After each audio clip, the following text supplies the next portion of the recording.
In an era where content shapes opinions and influences action, we bridge the information gap between the public and decision makers.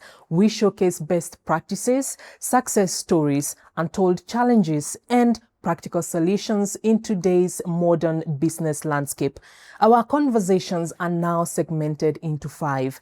Industry Insights is where we focus on conversations with business leaders on how they are influencing policy as well as how they are contributing to Kenya's economic development. In the SME Diaries, we showcase real-life stories of how different small and medium enterprises are contributing to Kenya's GDP in different sectors.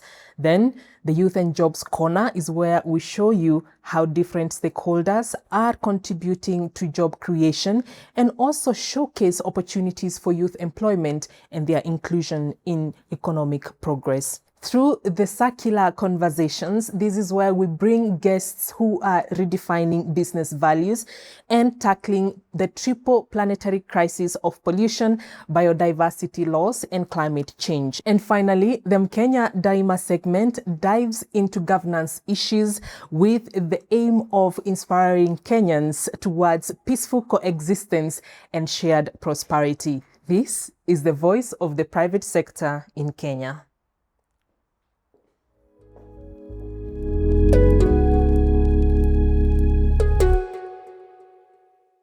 Welcome to another episode of the KEPSA Exchange podcast. In today's Industry Insight segment, we are joined by an exceptional man who just told me that I can actually call him Manu, although he has 9 doctorates.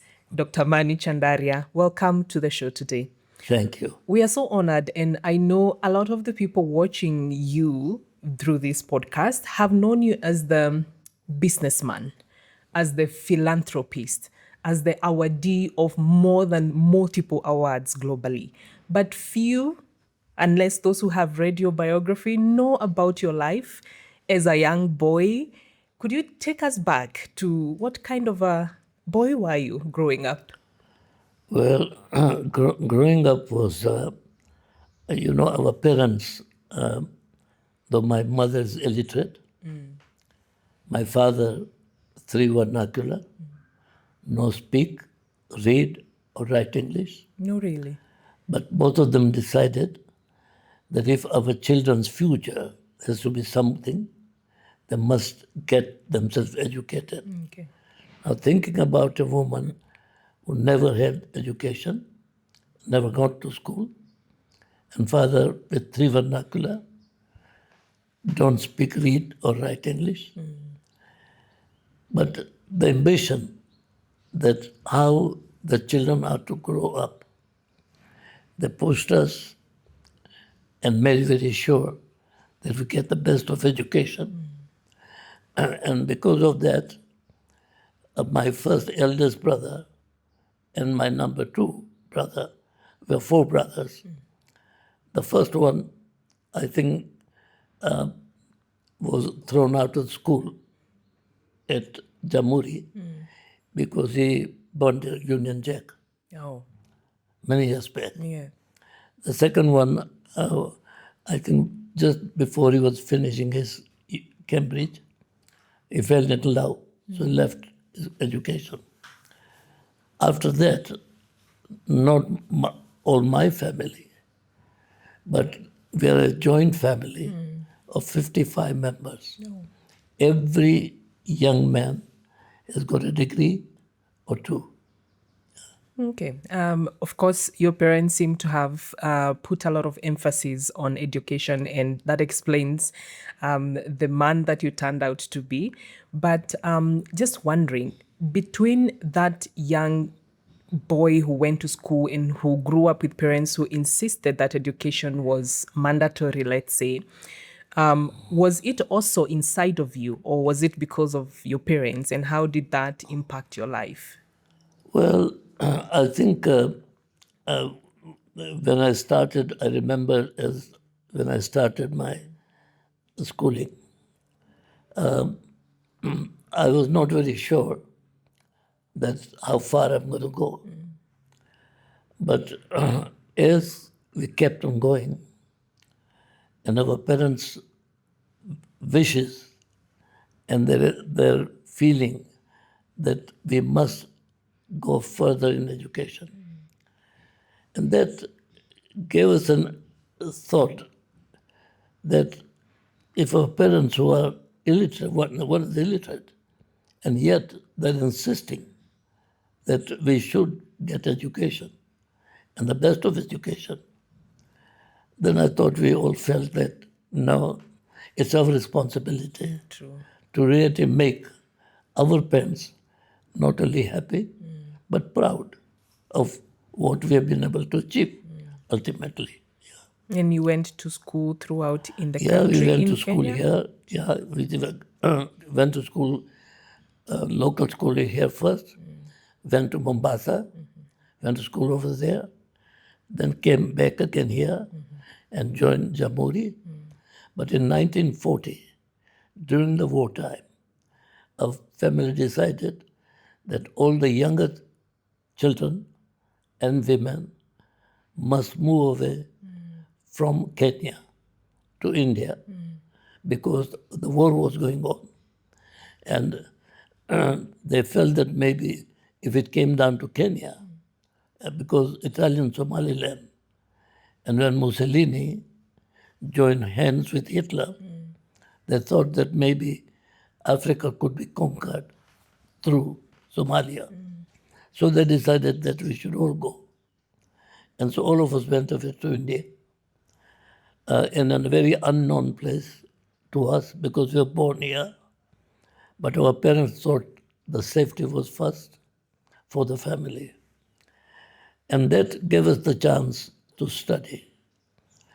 I think otherwise, with an Indian family in this country, 99% of once you come into, after your prelim or the standard 7, you come to Form 1, you start going to a shop in the afternoon. Yes. And you'd never then, after 1 or 2 years, you leave. Yes. And your life starts at the shop.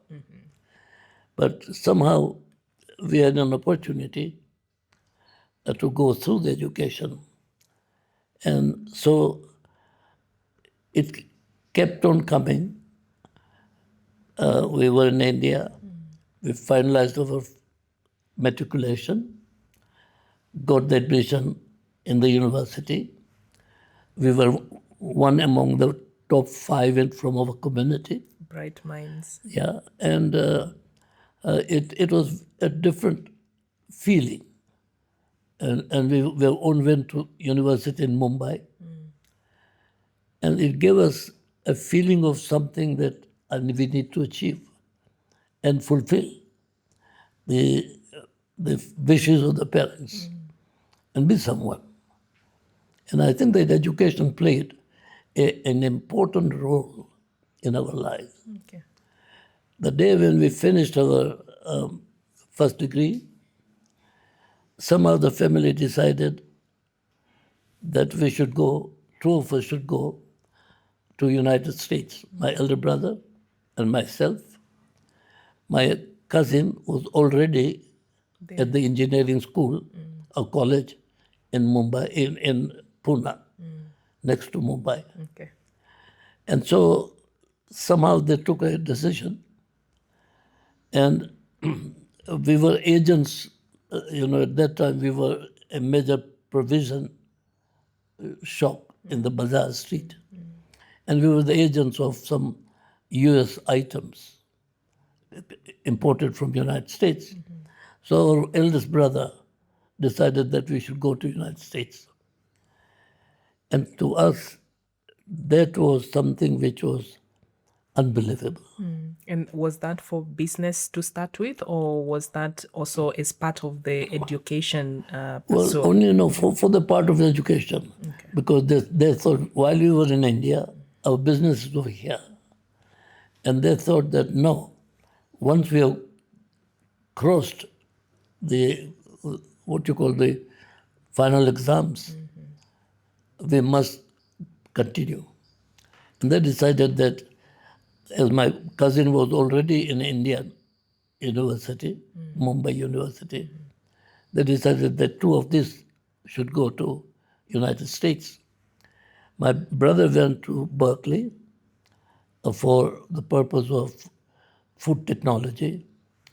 We had set up this True Food, the company which is here, and my eldest brother felt that if somebody knew more about food, then this could be much easier for us to run. And I was sent for engineering.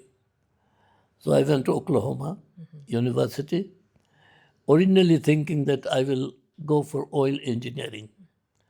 And Texas and Oklahoma are the world's best top universities for oil, petroleum. Then after one term, I felt, what am I going to do with petroleum? There's no oil in Africa. There's no oil in India. What am I going to do anyway with this? So I decided to change and went for mechanical engineering. Okay. And finally, I did my master's in engineering. Okay. The heads off to our parents. One,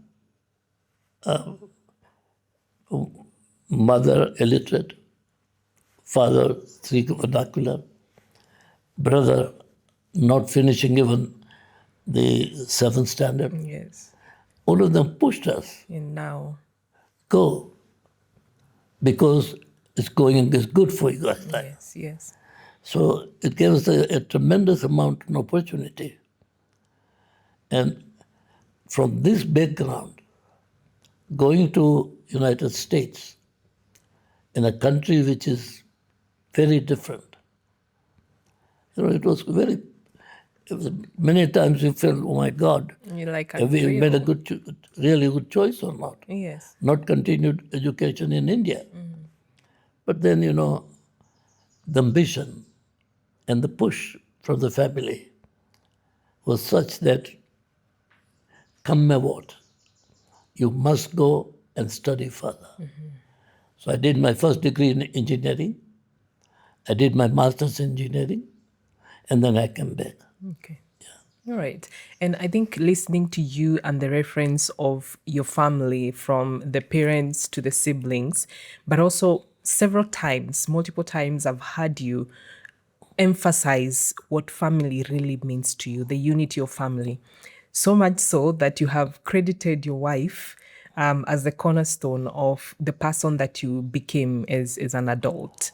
What does this family unit mean to you? The point is that being a joint family, about 50 members, 55 members,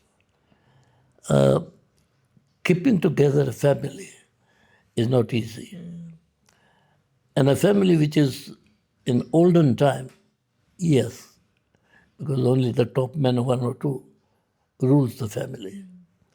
But when you get educated, when you are open to society now, to keep a family, it takes a lot of effort, lot of understanding, and to expect them building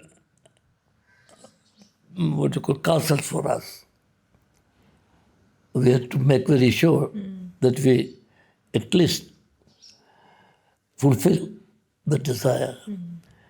And I think that because of that, and we were the first graduates coming out of the family, in a family where nobody had gone to college, forget about university. Yeah. It puts a lot of responsibility on us. True, very true.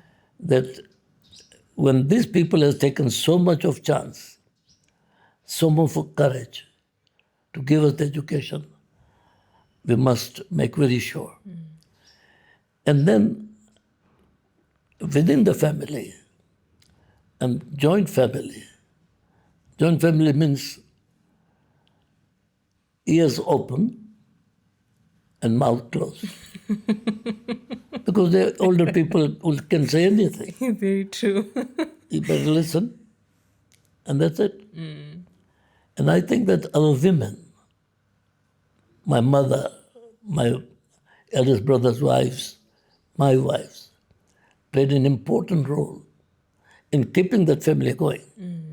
If they were not committed to a family, family would never go. Okay. It'll break in the first generation. But now we are in the fourth generation as a joint family. Yeah. So I think it's the women which makes the most important sacrifice to keep the family going.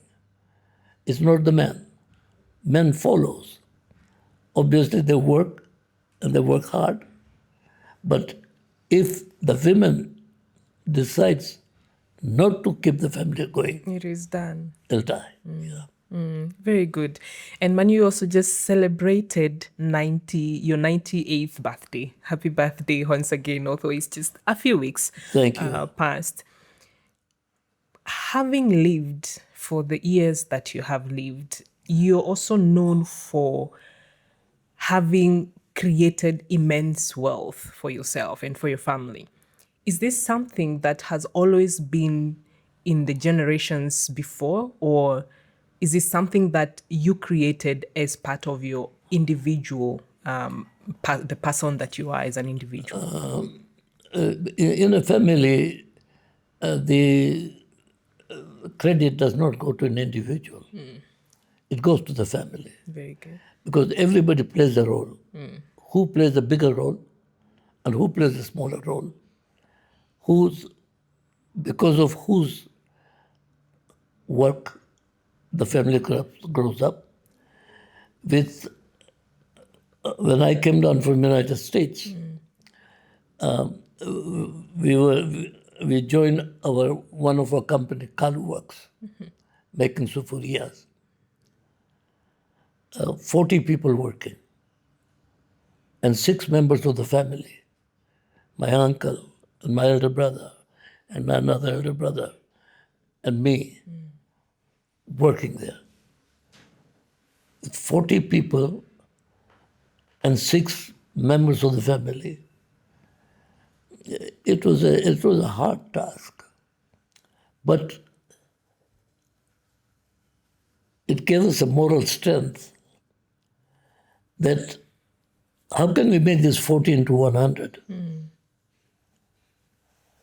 And in 2 years' time, we became 100 people. And 4 years' time, we become 400 people. And growth, that ambition, that joy of from zero to something was always a pushing. And I think that your own expansion, your own businesses, gives you a wider horizon. And it kept on becoming bigger and bigger in sense that in about 8 years' time, we were in Kenya, Uganda, Tanganyika, Zambia, Ethiopia. And it could be done. And then after that 10 years, we were in Europe, we were in Southeast Asia, and we were in Canada. The question is that how it multiplies and how the people start getting excited about the opportunities that come your way and how to fulfill them. And every day is nothing but a day for something to achieve. Okay. And that made a great change in our attitudes towards life. And I think the growth followed. And it was not only one Chandaria, but the whole family. As the younger people kept on coming, more and more opportunities opened up, more and more risk taking, not knowing how we're going to do the business in UK, how we're going to do the business in Europe, how we're going to do the business in Southeast Asia. But that determination that we want to become somebody, we have had nothing, and from nothing we have already created something. If we can make from 40 people to 400, why can't we make it 4,000? Yeah. And today we've got 40,000. The point is that it's the creativity and the size of the businesses then takes over and pushes you. And if you want to remain in line, remain in competition, remain in size, you don't stop. You continue to grow. Yeah. And the growth has taken place very nicely. Yeah, organic. And children joined again, younger people joined, and that energy kept on continuing. Yeah. Yeah, very good. Believe it or not, you might think that Manu has a full wardrobe of suits, but the last time I checked, you had, I think, 5. Your minimalistic approach to life is contrary to what many would actually think. But I wonder what this reflection of you means to the values that you have applied in life and in business. While I was in America, as a student of a poor family, I kept on looking at the size of America, the companies in the United States, and their attitude towards service. Rockefeller Foundation, Vanderbilt Foundation, Ford Foundation, and various other foundations. And it just dawned on us that why are these people? They should look after themselves. But besides themselves, they started looking for the country, the communities, the people, and it really put us a tremendous amount of question mark on us. And when we came back over here with 40 people, we thought that how this dream is ever going to be possible. So when we became 100 people, I talked to my father, not only me, but my brothers also, that, Papa, how about setting up a Chandaria Foundation? And said, what? Are you out of your mind? we was very small. Yeah. We got 100 people working, 36 members of the family at home. And you're talking about Chandaria Foundation. How would you give? He said, we're not Rockefeller. Yeah. He said, you lived too long in the United States. I said, yes, I lived 3 years in the United States. And that was enough for you to change your mind. And he said, but is something going wrong in your head or what? I said, no. The point is that we are better off than what we started with, from 40 to 100 people. And if we do create wealth, then I think today we must decide that we will use the wealth for the good of the society. And that ideology is nothing wrong. And we're not saying that you do it today and today, but ideology of setting up something to serve the community, to look after others, in case you create wealth. You saw the vision before everybody else did. He said, get going, get to your work. But after 4.5 years, when we became 400 people, he came back and said that idea at that time was not possible. But today it is. He has 10% of Kalu Works shares to Chandaria Foundation.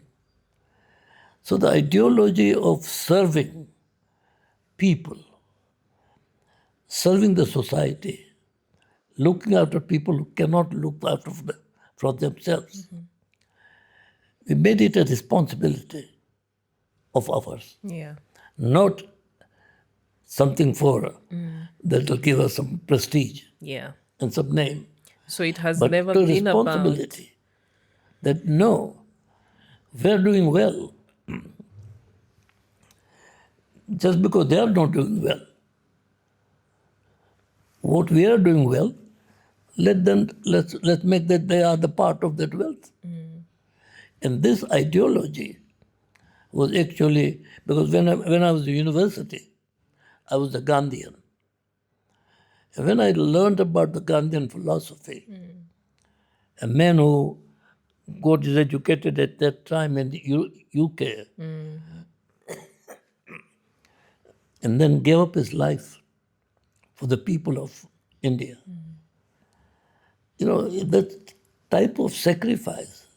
And here we are not talking about just giving up our life, but thinking about others at a younger age. When we start, our children will also do the same. Yeah. They'll follow.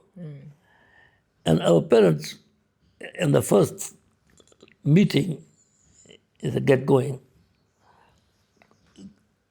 Pay attention to your work, build this, fill this hole, then talk about giving.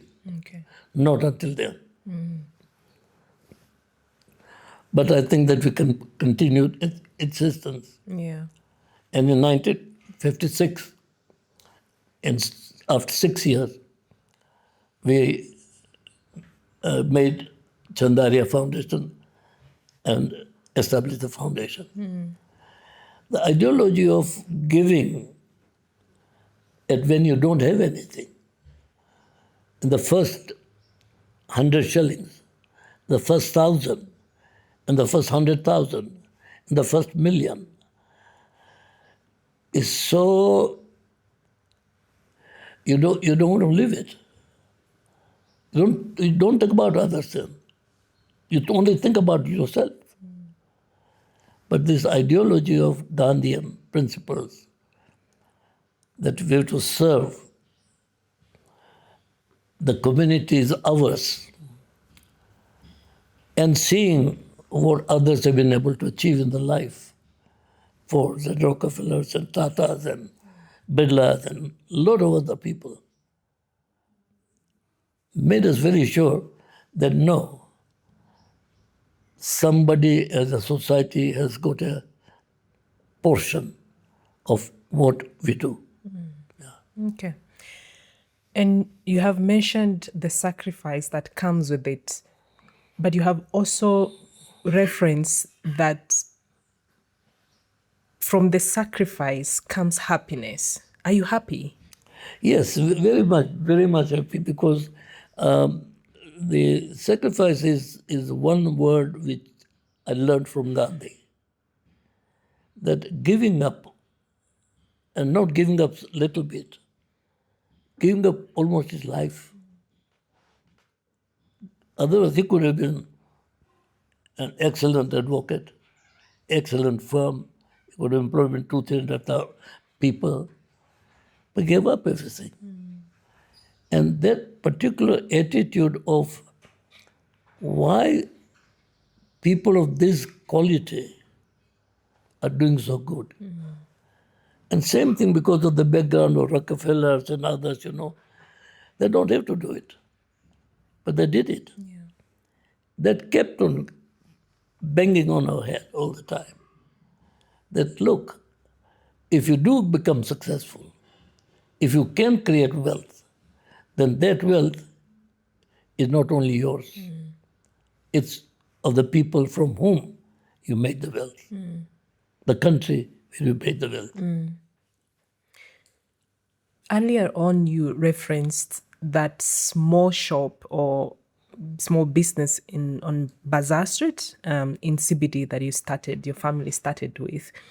And today, we refer to Comcraft as a conglomerate operating in over 40 countries, I believe, in the world. And you have already touched on how this journey has been, the impact that it has already made, from employment to wealth creation to supporting others, the communities, through the foundation. Well, the simple way is giving a job to somebody and making sure that in the plate of their children there is food. That attitude, that feeling, it might not be the same type of food that I'm eating, but having a child who don't do nothing, knows nothing really, but in his plate there's food he can eat and survive. That feeling of being a part of providing their food on the plate is something which was great. And the majority of the businesses are only for the businesses.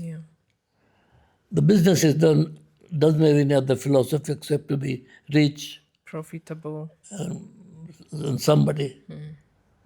But when you start feeling that richness, the wealth is not yours, it's for the society from where you have already taken. All you must be able to do is to have a bigger heart to give it back. And I think that to me, that was a great. And then living a life which is simple, living a life which becomes example to others. When I tell people that I have no more than 5 pairs of suits, they look at me and say, hey, come on now. I say, you come along and have a look at it. I got one half cupboard of clothes and half cupboard of other things. Go and look at it. The question is that self-control and self-realization that you can play a bigger role than what you can play for yourself. The day when you start feeling that you have a role to play, you have it's not that your plate should be full, but to make sure that others' plates Are also full. are full. And I think that that particular attitude also emerged within the family.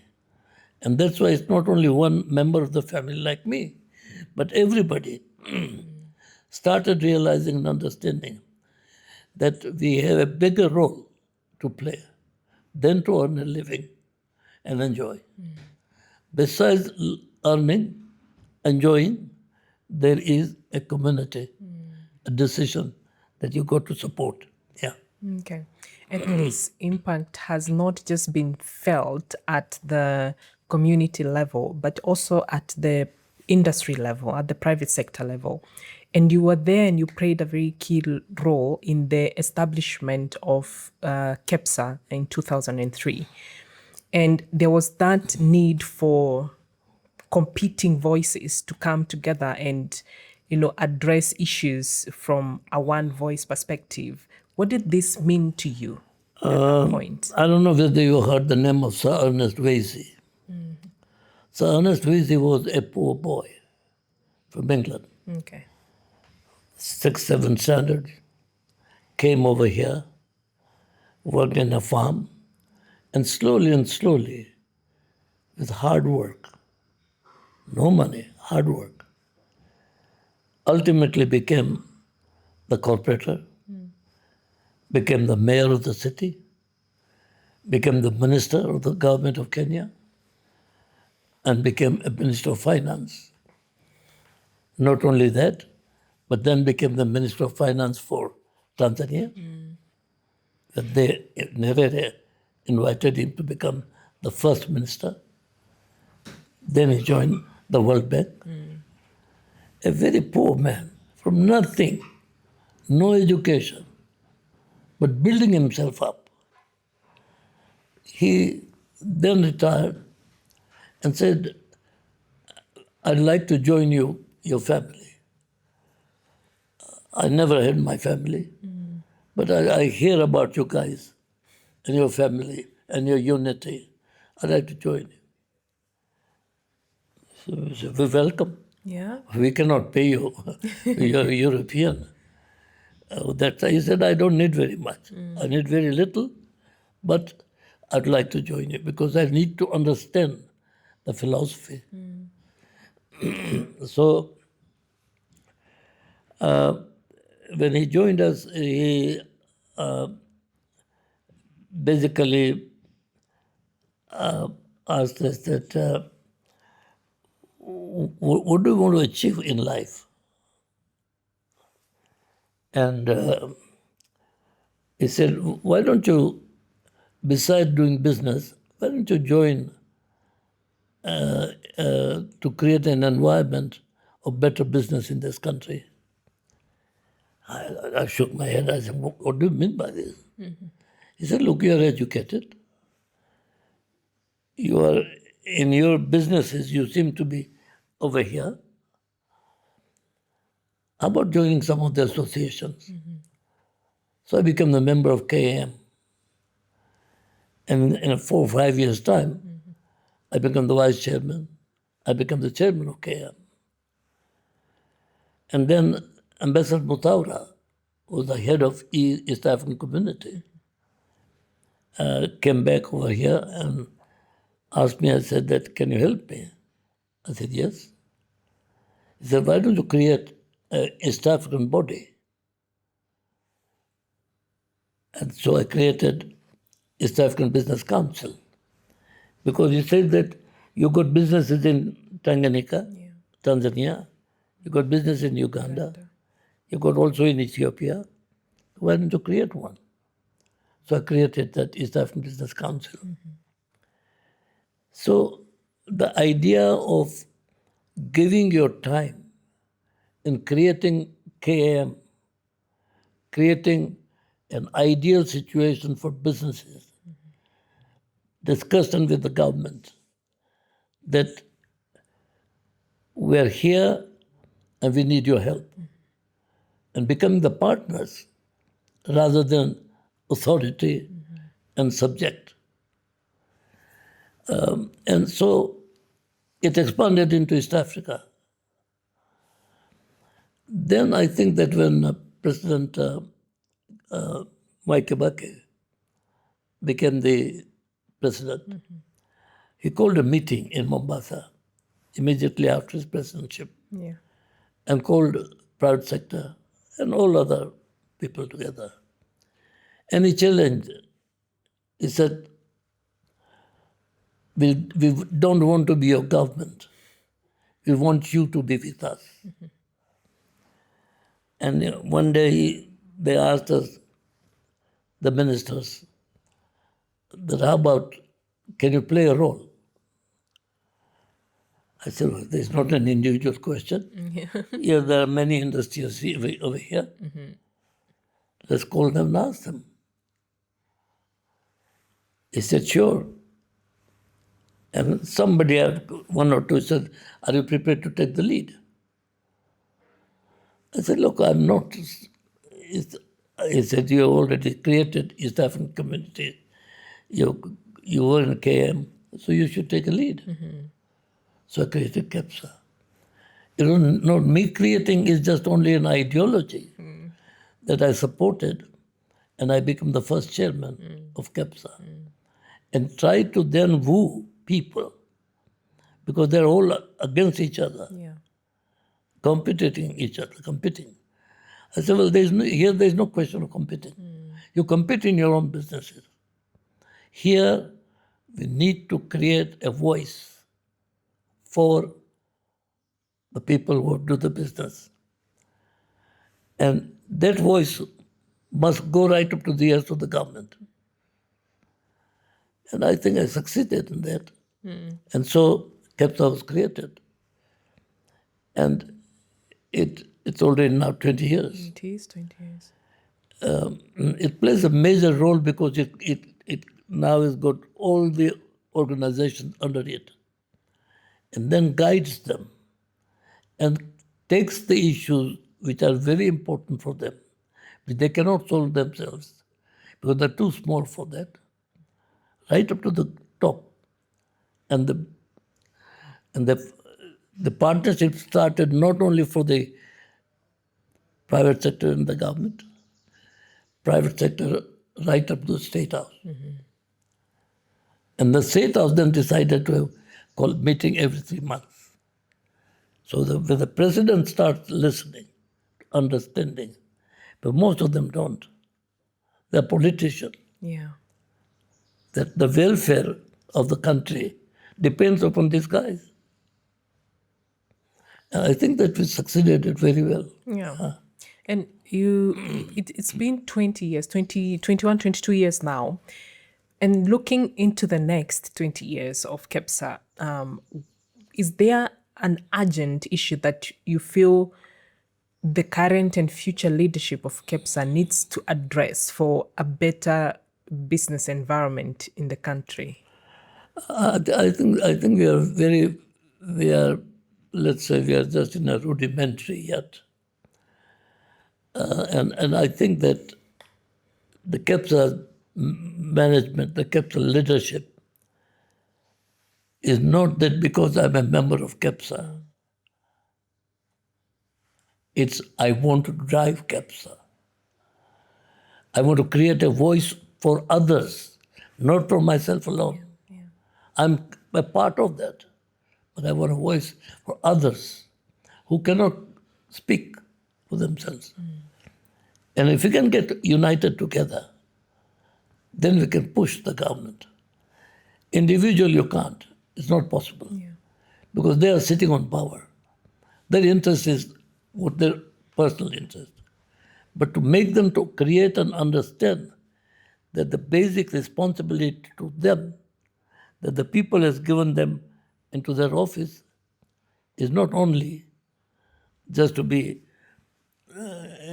in return. What are you giving? And I think the KEPSA served very well in creating this environment with everybody.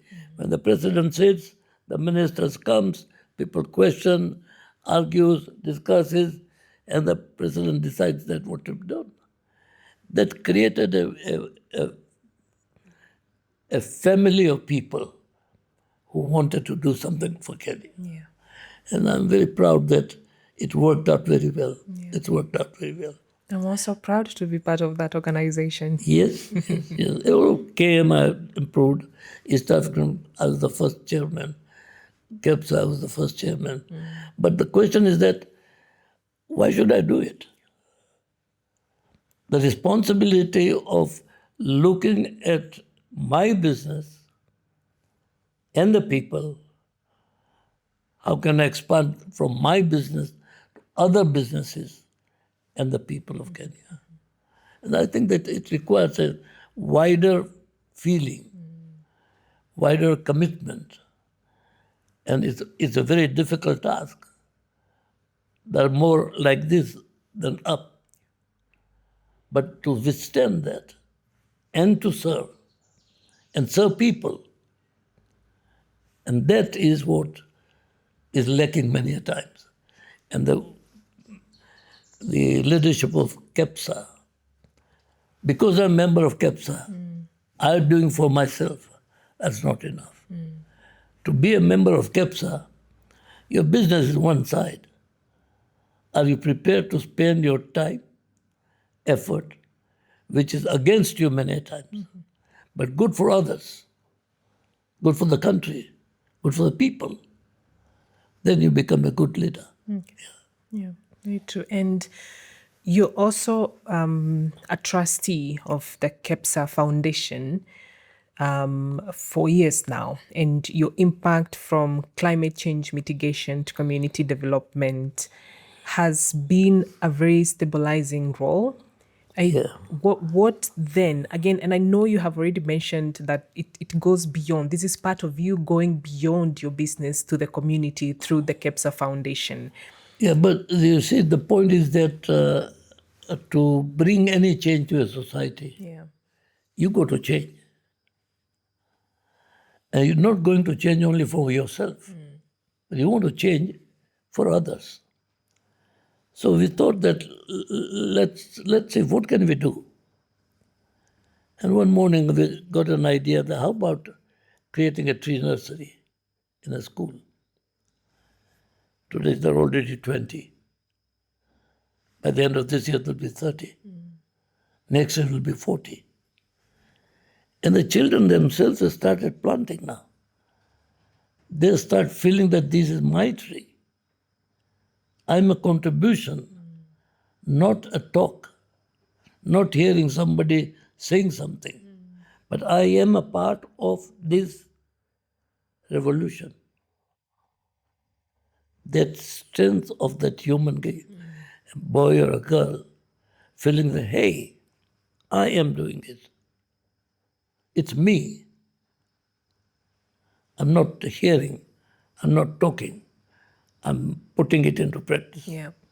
And I think that it comes out extremely well that the climate change cannot be done unless the community start thinking that it's our responsibility to keep it doesn't belong to anybody. The environment does not belong to anybody. It's there. Yeah. But how to keep it safe? How to keep it going? How to keep it more productive, more satisfying? That's our business. And I think that the children are getting to a stage at this age, they think that they are leaders of tomorrow. Yeah. Because they think themselves now, hey, I can do it. I can produce, I can support, I can change the climate. Even 1,000 trees that I do it in my lifetime of 4 years in my school. Wow. Wow. It's a great achievement. It is a great The achievement. point is that it's not my achievement. The child must feel that it's his achievement. Yeah. He's a part of growth. Yeah. Yeah. And looking at the impact now of, the same way you said with new generations coming up, even in your family, they find that culture ongoing, that culture of growth, but also that culture of giving. And it is impressive to also see children in schools now pick up this culture, and they grow with that personal responsibility of being a part of the solutions. You see, in our lifetime, we found big boys, whatever, Rockefellers and Chandarias, and that's it. Bigger people that can do something. But when you make a part of an individual who has nothing, to be also a part of the same exercise, what am I doing? Yeah. Because I got some money that I can give it. But that child does not have money. But he has an opportunity to build that tree, plant 50 trees this year, plant 50 trees next year. By the time when he goes away from the school, he has planted 200 trees. Yeah. His contribution, he becomes a part of a responsibility rather than some achievement. No achievement, but a responsibility for my country. I have been a part. Unless you attend to that and bring that feeling that this is my country, I have a role to play. And people just say, oh, but I can't, I don't have the money. You don't need money. You need goodwill for your own dongo. This is my country. Yeah. I'm prepared to do what's necessary. I think it's a changing, it's not only the tree nurseries, it's changing the mindset of our children. Yes. Yeah. Okay. Shifting gears a little, we are now in a politically active period as a country with the electioneering period coming. I think it's already there. It's not coming anymore. And campaigns are underway. But looking at the bigger picture, and as someone who has seen change of and shifts in governments, in administrations, not just in our country, but globally, see changes of business landscapes, changes of generations. What call would you have for Kenyans and global Well, citizens I right think now? that, every 4 years or 5 years, Yes, this continues. yes. It's a huge waste of time, number one. It's a huge waste of energy and the capacity for people to stop doing what is to be done and instead get into election mode and thinking about election. This fellow is good and this fellow is not good. And, well, you cannot change it. It will continue. But the minute it finishes, then is the real test of how the next government is going to become. Yeah. What are their plans going to be? How to now 1 year we have wasted. But now coming 3-4 years, how are you going to build the capacity? Because at the end of the day, this is my country. I want to earn as much as I can. This is my country. I want more for our people to earn. That change. They've explained to when they're being elected. But when it being elected, they forget. Yeah. So I think that the every 4 years cycle, the problems gets bigger, then smaller, and challenges become bigger, then smaller. And against that, we are now creating the mindset of the people that you have to face a country, not what you faced 4 years back. And it's a good to me. No, For leaders, from a perspective of top leadership, and you have always gone for the no ego sort of leadership, the leadership that you're given to serve. But I'm not calling out on anything, but it's being seen not just in our country, but even in others, where leaders get to the position and, as you have said, forget that they were put in those positions to serve the people. well, I would say that the fault of also us not keeping our letter. When they want our votes, they appear nice, they understand. After they're elected, we never bother. Yeah. While they are going through us and creating an environment for us to support them, after he's elected, who cares?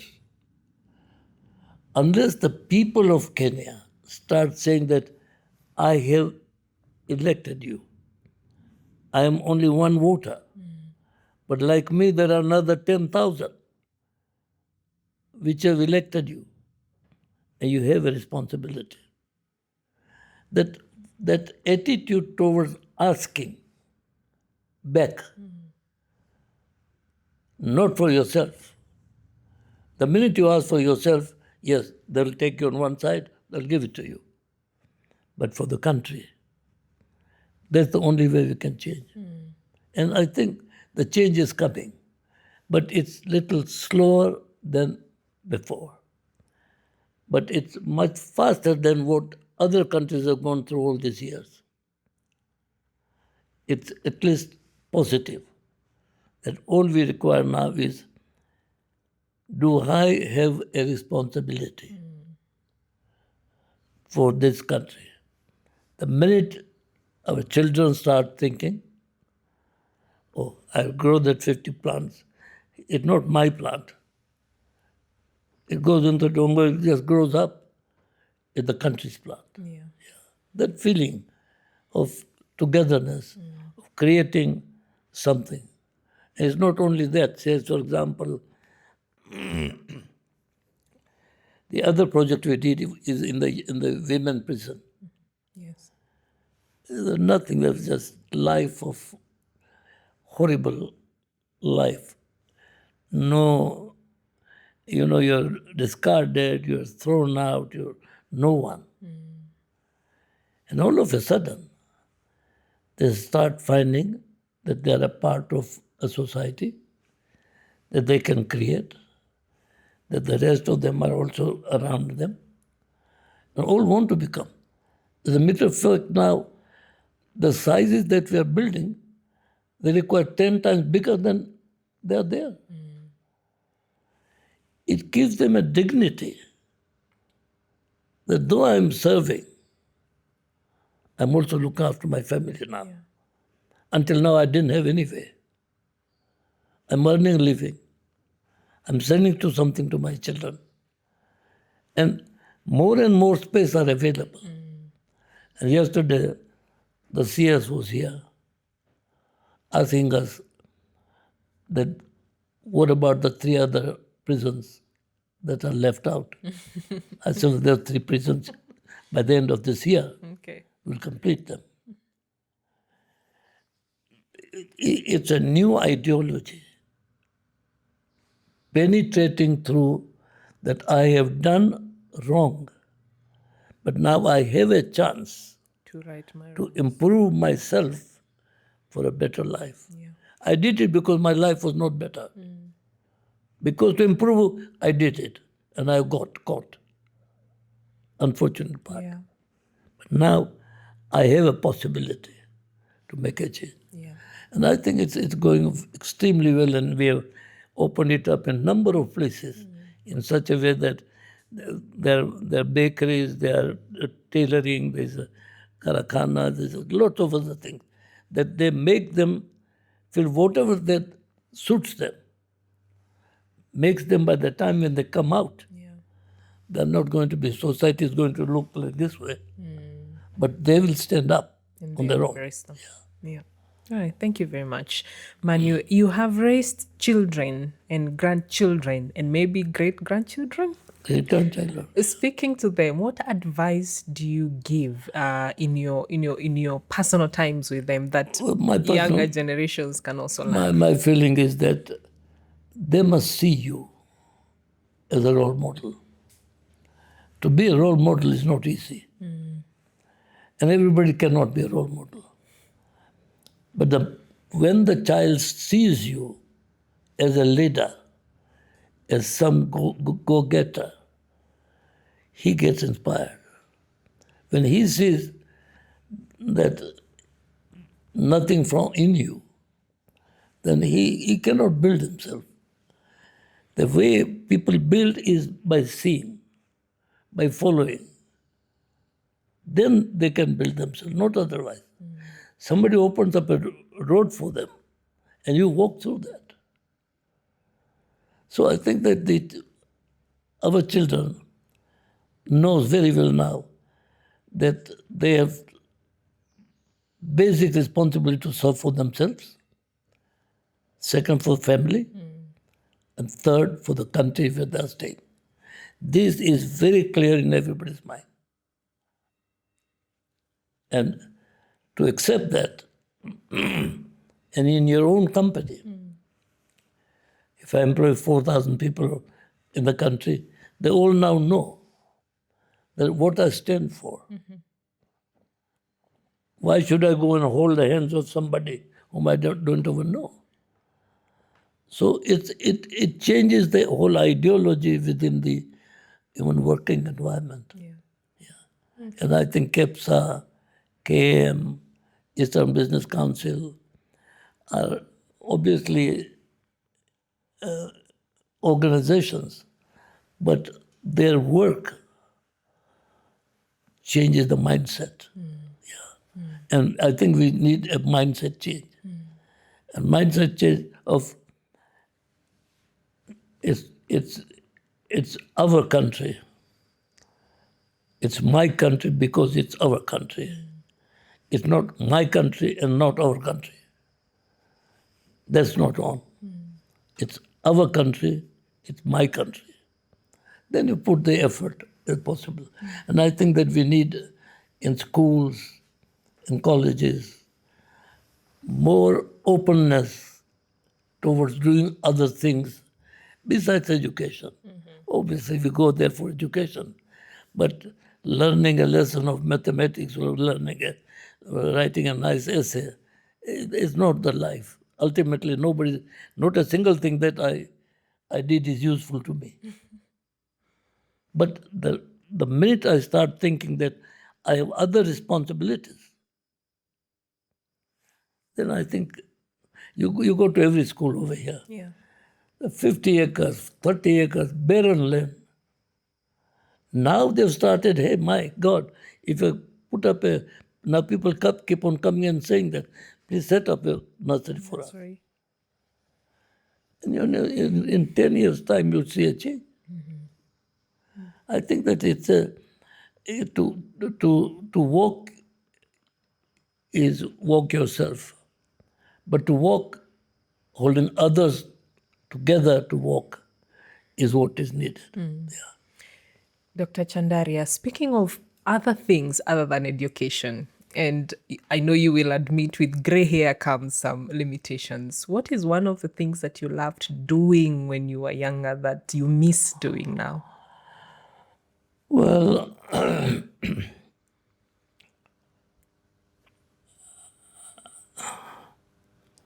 I don't feel that what I miss now because I've gained every step in my life. Sometimes I fall back.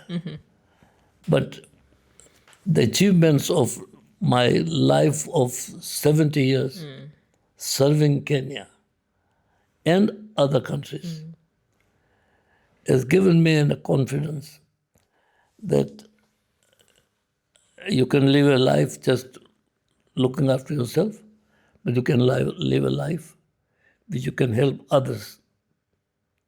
And I think to me, Manu Chandaria would be well known for that he can look after himself anyway, but he looks for others. He holds the hands of others. And if out of 100 people, even 2 people adopts, then we have got a questions of manipulation, multiplication. So to me, 98 years is not a waste of life. 98 years is not only figure 98, but the achievements, the ideologies that you have created, the people that follow you is something which is important. And in 2-3 years' time, I'll be gone. And like me, so many has gone away. Who remembers? No one. But the ideology that you set it here grows. Does it humble you to realize that you're Absolutely. counting down years? Absolutely. I feel all I've done is a duty. What I've been able to do is not to me, Manu Chandaria.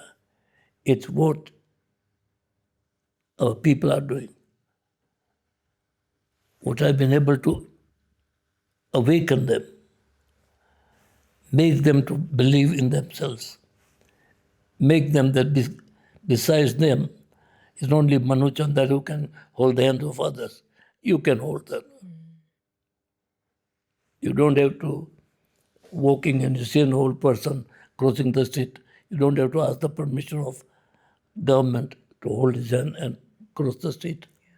That attitude, I think, is something which is, and Kenyan that way, are excellent. Their feelings are excellent. All we require is to push harder. What can you contribute? You can contribute to yourself, but besides that, can you contribute 5%, 2%, 3% besides yourself? That gives you a big camera open. Opens up the whole vision for you.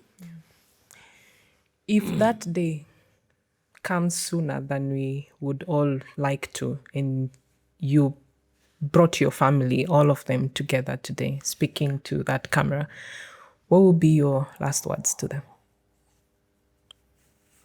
Well, you live for, everybody lives for oneself. But the minute you decide to live for others, that's where you will be counted. You will be known. You will be a party to bring and wipe the tears of others. So to me, learn to give. Everybody wants it. But to give is not that easy. The first condition for you, I want to serve. I want to give. And that is what I would suggest, that more and more people holding hands together, we can change the country. I don't know how to explain the overwhelming feeling I carry with me at the end of this conversation with you. It's humbling, it's an honor, it's a lifetime of lessons. So thank you very much for giving your time, for giving yourself to us and to the country as well as to the world. This has been the KEPSA Exchange Podcast, an industry insight segment. Until next time, ciao. Brought to you by CH Studios, creating content that connects.